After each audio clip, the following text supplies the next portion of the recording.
जितिया का व्रत क्यों रखा जाता है? यहाँ जानिए इसके पीछे की पौराणिक कथा। जितिया का व्रत कथा यूपी, बिहार और झारखंड में जितिया व्रत का विशेष महत्व है। यह व्रत संतान के सुखी जीवन के लिए किया जाता है। तो आइए जानते हैं कि इस व्रत का आरंभ कब हुआ। जितिया व्रत का महत्व क्या है? दोस्तों, वीडियो में आगे बढ़ने से पहले मेरा आप सभी से अनुरोध है कि अगर आप लोग भी चाहते हैं कि माता लक्ष्मी का आशीर्वाद आप लोगों पर बना रहे तो इस वीडियो को एक लाइक करें, हमारे चैनल भक्ति आस्था को सब्सक्राइब अवश्य करें और बिल नोटिफिकेशन अवश्य दबाएं ताकि हमारी हर आने वाली वीडियो का नोटिफिकेशन सबसे पहले आपको मिल सके। तो आइए जानते हैं कि दोस्तों, वीडियो में आगे बढ़ने से पहले मेरा आप सभी से अनुरोध है कि अगर आप लोग भी चाहते हैं कि माता लक्ष्मी का आशीर्वाद आप लोगों पर बना रहे तो इस वीडियो को एक लाइक करें, हमारे चैनल भक्ति आस्था को सब्सक्राइब अवश्य करें और बिल नोटिफिकेशन अवश्य दबाएं ताकि हमारी हर आने वाली वीडियो का नोटिफिकेशन सबसे पहले आपको मिल सके। तो आइए जानते हैं कि जितिया व्रत का महत्व। जितिया व्रत की यह कथा माताओं के लिए अत्यंत प्रेरणादायक मानी जाती है। माताएं इस दिन जीमूतवाहन की पूजा करती हैं और उनके त्याग, धर्म और साहस की प्रशंसा करती हैं। यह व्रत खासतौर पर संतान की लंबी आयु, सुख समृद्धि और स्वस्थ जीवन के लिए रखा जाता है। जितिया व्रत 2024 इस साल जितिया का व्रत 25 सितंबर को रखा जाएगा। महापर्व छठ के बाद जितिया को ही सबसे कठिन व्रतों में से एक माना गया है। इस दिन महिलाएं अपनी संतान की लंबी आयु और स्वस्थ जीवन के लिए 24 घंटे का निर्जला उपवास करती हैं। हर साल अश्विन माह के कृष्ण पक्ष की अष्टमी तिथि के दिन जीवित पुत्रिका का व्रत किया जाता है।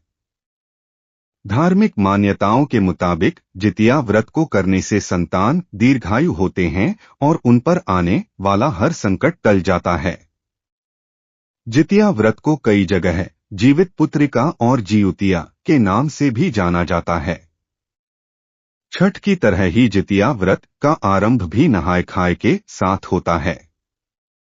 तो चलिए जानते हैं कि आखिर जितिया व्रत की शुरुआत कैसे हुई और क्या है इसकी पौराणिक कथा।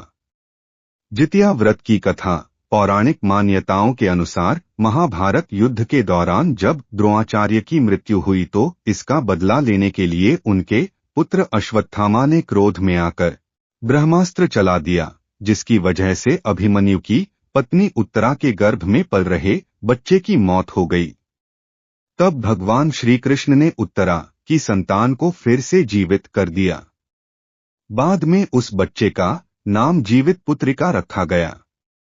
कहते हैं कि तभी से अपनी संतान की लंबी आयु के लिए माताएं जितिया का व्रत करने लगी। जितिया व्रत की चील और सियारिन की कथा। प्रचलित पौराणिक कथा के मुताबिक एक पेड़ पर चील और सियारिन रहती थीं। दोनों की आपस में खूब बनती थी। चील और सियारिन एक दूसरे के लिए खाने का एक हिस्सा जरूर रखती थीं। एक दिन गांव की औरतें जितिया व्रत की तैयारी कर रही थीं।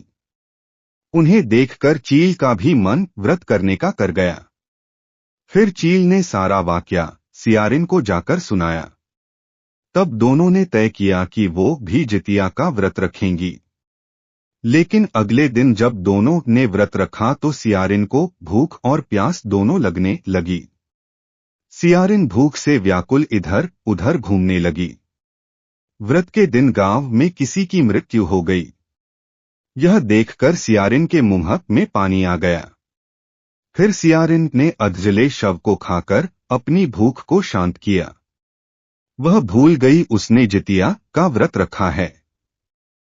वहीं चील ने पूरी निष्ठा और मन से जितिया का व्रत और पारण किया।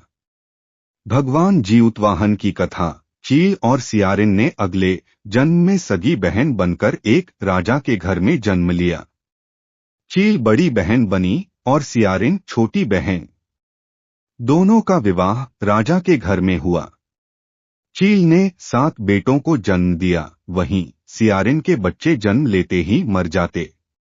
ऐसे में अपनी बहन को सुखी और खुश देखकर सियारिन अंदर अंदर से जलने लगी और उसने चील के 7 बेटों का मरवा दिया।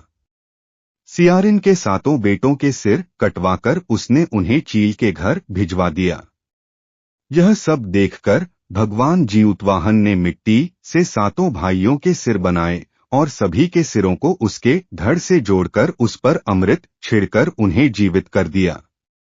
वहीं जो कटे सिर सियारिन ने भेजे थे वो सब फल में बदल गए। अपनी बहन से रोने की आवाज न सुनकर सियारिन व्याकुल हो उठी और वहां जाकर सारा माजरा जानने पहुंच गई। सियारिन सारी बातें जब चील को बताई, कहते हैं कि तब चील ने उसे पिछले जन्म की सारी बातें बताई और ये सब सुनकर सियारिन को अपनी गलती का पश्चाताप होने लगा।